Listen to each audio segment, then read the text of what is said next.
Is your Linux server actually secure? What if the patch you just applied for a critical web server vulnerability didn't actually fix the problem? And what if your DNS server is silently vulnerable to a remote takeover? Today on tondoeslinux and more, we are looking at a brand new batch of critical vulnerabilities that dropped this week. We have a second unpatched hole in NGINX, a remote code execution flaw in the most popular DNS server on the internet, and a local privilege escalation that lets attackers steal root without touching your hard drive. If you're on a web server, a DNS resolver, or just a standard Linux desktop, you need to pay attention to these updates. Let's break down exactly what's broken, why it matters, and how you can protect your systems right now. Before we dive into the specific CVEs, let's talk about why this week is particularly concerning. We are seeing a trend where patches for critical vulnerabilities are failing to fully close the attack surface. This means that even if you have automated updates enabled, your servers might still be exposed to the very attacks you thought you mitigated. This is exactly what happened with NGINX. Just a few days ago, we covered the NGINX Rift vulnerability. You probably patched it and moved on. But on May 23rd, a second critical flaw was disclosed in the exact same module. It's tracked as CVE-2026-9256, and it's been nicknamed Poolslip. The researchers who found it confirmed that the patch for the original Rift bug failed to fix the underlying memory pool issue. This leaves the door wide open for a new attack path. How does Poolslip actually work? The vulnerability is in the NGX/HTTP/rewrite/module. It gets triggered when you use a rewrite directive with a regular expression that has overlapping PCRE capture groups. Think of it as trying to grab two different pieces of data from a URL, but the instructions for grabbing them get confused. When an attacker sends a specially crafted HTTP request, it triggers a heap buffer overflow in the NGINX worker process. NGINX uses a dedicated memory pool for each request. Inside that pool, it keeps a list of cleanup handlers. The attacker's crafted request causes a pointer to slip across adjacent link structures in that pool. By overriding or redirecting that cleanup handler pointer, the attacker can hijack the control flow when the memory pool is destroyed. At the very least, this crashes the worker process, causing a denial of service. But if address space layout randomization, or ASLR, is disabled, it can lead to remote code execution. This is a critical flaw with a CVSS score of 9.2, and proof of concept exploits are already out there. If you're running NGINX open source versions 0.1.17 through 1.3.0.1 or 1.3.1.0, you are vulnerable. You need to upgrade to 1.3.0.2 or 1.3.1.1 immediately. NGINX Plus users also need to apply the latest patches. But what if you can't patch right this second? There is a mitigation. You need to go through your NGINX configuration and replace any unnamed PCRE captures in your rewrite directives with named captures.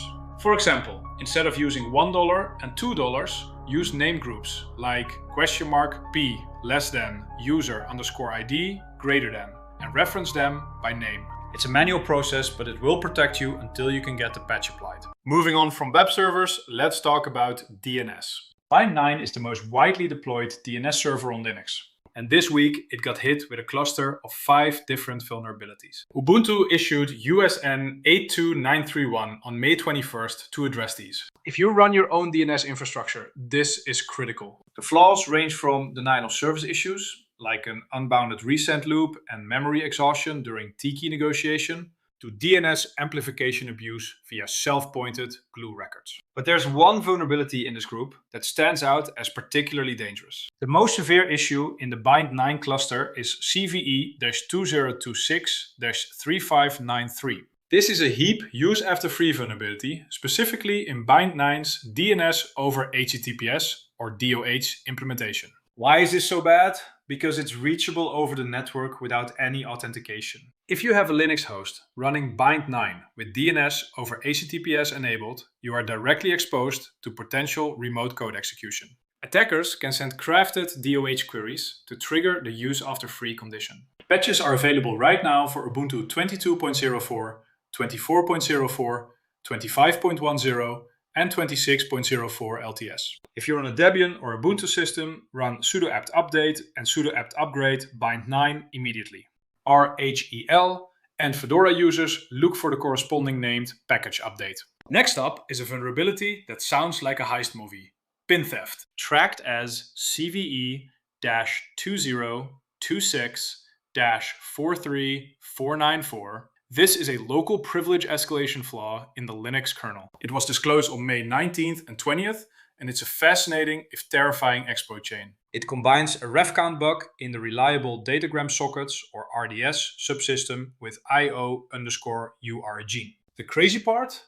The underlying bug has been hiding in the kernel since version 4.17, way back in 2018. However, the practical exploit chain requires newer IO_URing features found in kernel 6.12 and above. PinTheft works by overwriting the in-memory page cache copy of a site binary with shellcode. This drops the attacker into a root shell, and it does it without ever touching the on-disk file, making it stealthy. RCE users are at the highest risk because RDS is loadable by default. Ubuntu, Debian and Fedora ship the module but block it from auto-loading. So you're only at risk if you manually loaded it. RHEL, Alma Linux and Rocky Linux are generally safe as they don't include RDS. To mitigate this, you should block the RDS modules from loading by creating a config file in /etc/mobprobe.d/. You should also drop your page cache to flush any potential in-memory modifications. The exact commands are in the description below. Let us step away from the server room and look at the desktop. If you use a GNOME-based desktop environment, you probably use Evince, the default document viewer. Ubuntu issued USN 82951 for CVE 2026-46529, a vulnerability that allows Evince to run programs as the logged-in user if it opens a specially crafted file. This is a classic, dangerous, file-based remote code execution vector. An attacker sends you a malicious PDF. You open it and they are running code on your machine with your privileges. It affects Ubuntu 22.04 through 26.04 LTS. This means a significant number of workstations are potentially exposed until the update is applied. The fix is simple. Just run your standard updates and upgrade the Evince package.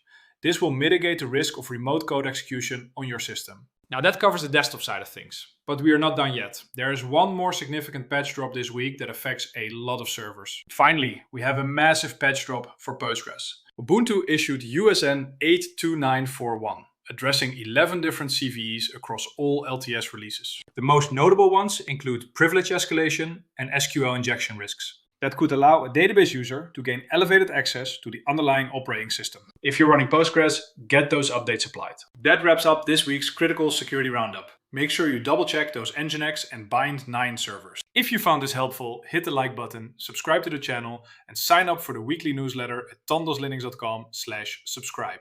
And if you want to support the channel directly and get some cool perks, consider clicking the join button below to become a pseudo user or get root access. Stay safe out there, and I'll see you in the next one.